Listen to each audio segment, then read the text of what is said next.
So hello mga ka-chillax, welcome to my YouTube channel. So kung bago pa kayo sa YouTube channel, don't forget to like, comment, and subscribe. At syempre, to turn on your notification bell para palagi kayo updated sa ating mga vlogs.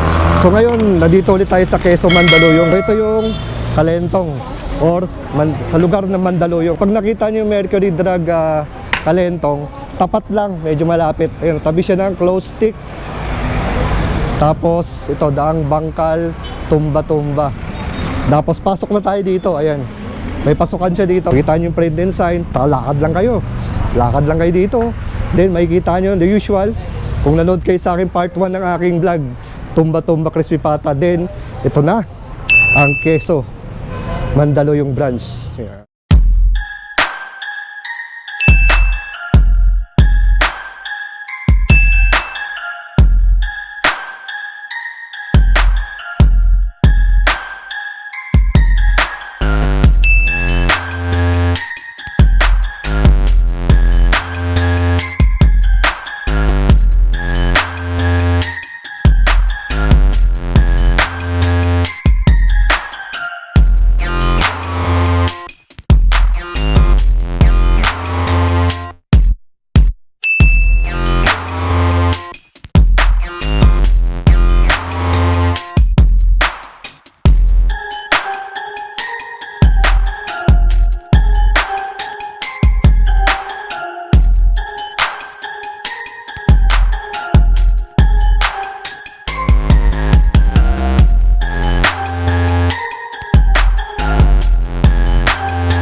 Mga ka-chillax, so ito ang ating featured e-bike for today. Ito ang Quezon Tangke version 2. Ayan.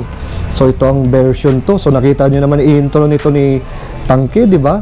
Napakalaki, napakalapad at napaka-bulky niya. So ang maganda dito, kahit na napaka-bulky nito ni Tangke, ito ay magaan. So ilalagay na lang natin dito yung full specs after ng vlog na to. So bigay ko nyo sa inyo muna yung mga basic specs nito. So ito ay may watts na 3,000 watts QS motor hub. At meron din itong 72 volts 35 amperes na battery na kayang tumagal ng 100 kilometers ang kanyang range. And ang takbo nito ay may top speed na 120 kilometers per hour. So kita nyo naman, no? Napakatulin pala nito. Then as you can see, ayan, no, kompletong-kompleto na tong itong e-scooter na to. Ang una ko nga napansin dito mga ka-chillax, ito ay may top box na, at nakita nyo itong top box, so napakalaki. Ayun, no, napakalaking top box nito. 'Di ba? Di katulad yung iba, walang top box na ganito kalaki. Then ang maganda dito, meron na rin itong kasamang crash guard. So kita nyo yung crash guard, oh, ayan, oh. So para safe, ayan, oh, safe na safe dahil merong crash guard na makikita ka dito. At ang maganda dito, kitang-kita nyo naman, oh, meron ding mini driving light na kasama to. At dito makikita nyo yung shocks niya ay may cover na, parang itong kusakyan to, yung axle boot. Ayan, may rubber boot para protection para sa mga alikabok at mga dumi. At nakita nyo yung mga wire na ginamit, oh, sa preno. Napaka-insulated, napaka-kapal. And nakita nyo itong disc brake niya, oh. Sarapan, nakita nyo napakalaking disc brake to. Ito ay may gulong pala na 12-inch, naka 8 spokes, 120 by 70 by 12. Ayan.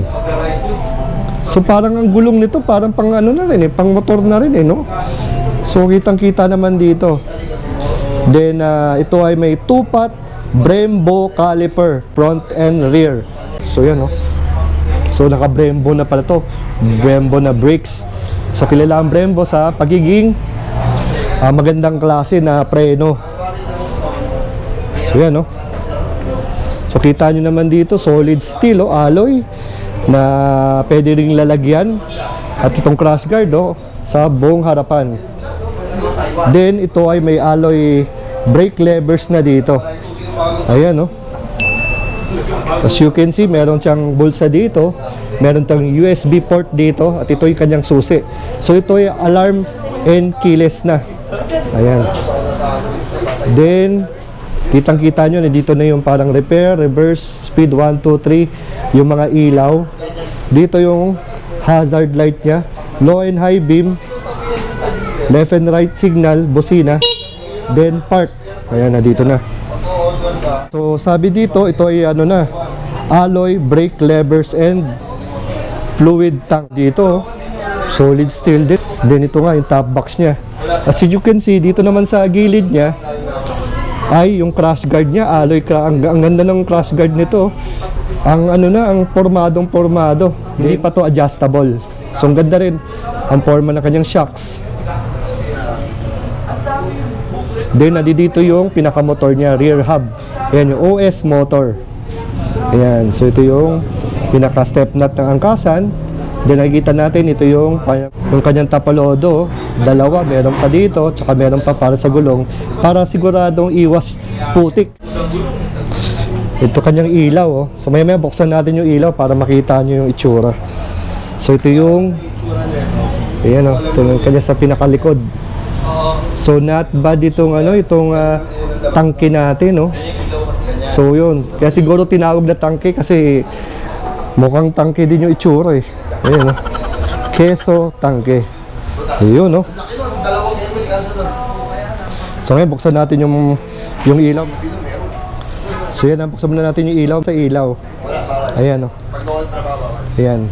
So, itong ilaw na to para sa, ayan, pag binuksan mo pala yun, mag-o-open na rin to, yung pinaka-headlight niya, mini driving light, pati yung sa sa park light nung sa may signal, sa taas. So, iba rin yung forma nito. Parang siya, yung square, parang cube type na color red. Tapos to, yung sa mini driving light, yung yellow naman. So, dito yung pinaka low and high beam niya. Yan, low and high beam niya. Equipped na rin siya ng hazard light. Ayan.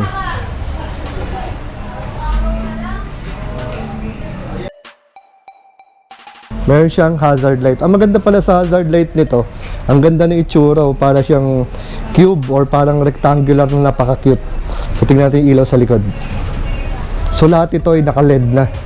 Para tipid sa kuryente, pa naka-LED. Ayun, So, ang ganda rin pala ng nito. Rear light niya, Tapos, meron siya reflector dito. Andito yung kanyang pinaka-rear hazard light. Ayan. Ayan. So, dito naman tayo sa monitor. 1, 2, 3. Makikita mo yung gear, yung battery voltage, yung trip meter niya, tapos to, pag nakabukas yung headlight. So yun, pinatay ko yung hazard light, namatay yung hazard light. So to, pag naka low and high beam. Tapos siguro pag umandar, natatanggal tong park light, syempre makikita na natin yung kanyang speedometer, yung ignition. Ito yung kanyang pinaka keyless and alarm. Ayan. Lock, unlock, then yun nga, yung alarm niya. Tapos ito pala, pwedeng ma-lock to, hindi lang sa keyless, hindi lang sa alarm, pwede rin siyang ma-lock yung pinaka-handlebar niya. Pwede gamitin to. To unlock, syempre ito, gagamitan mo nito para dito. Then, may USB port. Then, meron din siyang hook. Then, napakalapad ng step board. O, diba? So, ito ang ating version 2 Keso tangke. So ito ay available ulit dito sa Quezon Mandaluyong.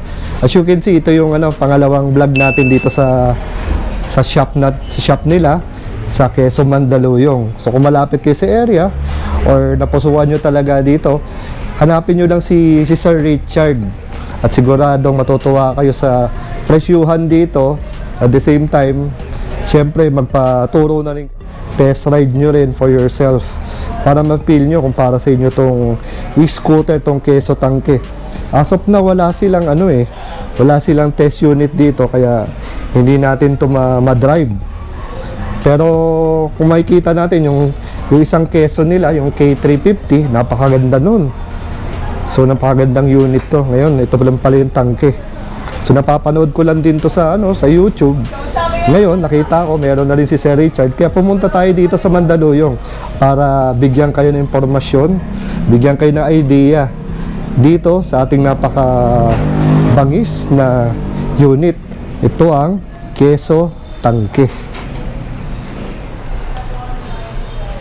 So ito pala mga kachilax yung kanyang compartment. Nakita nyo, ito yung kamay ko. Ayan, medyo malalim na rin siya, tsaka malaki. Kasyang-kasyang helmet dito. So ito yung kanyang charger.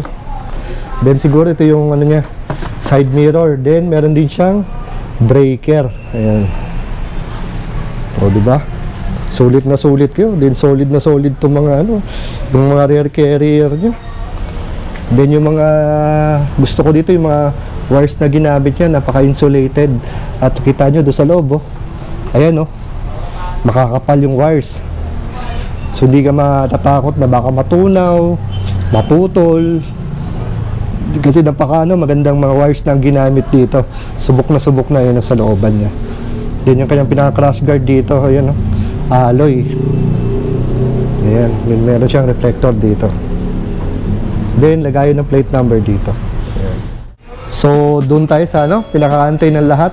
So ang SRP nitong Keso Tangke natin ay 108,000.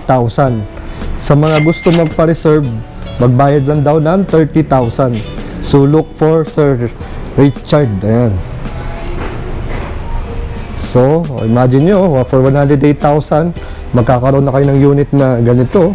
Parang motor na yung dating. At saka siyempre di ka na rin lugi sa range, malayo na rin na kayang takbuhin nito, di ba? Biro mo ang kanyang range 100 kilometers at kayang tumakbo nito ng 100 to 120 kilometers per hour. Yan itong Keso Tangke. Tsaka maganda dito, medyo malapad na to. Mas malaki to compared dito sa Keso K350 version 2 natin. Very bulky at syempre mas safe ka dahil may mga crash guard na nakasama to. At ang gulong na ginamit parang pang na to pang motor na kung di ako nagkakamali. Hindi na to pang e-bike Ayan. Kita lang kayo dito sa Quezon Mandaluyong. Ayan.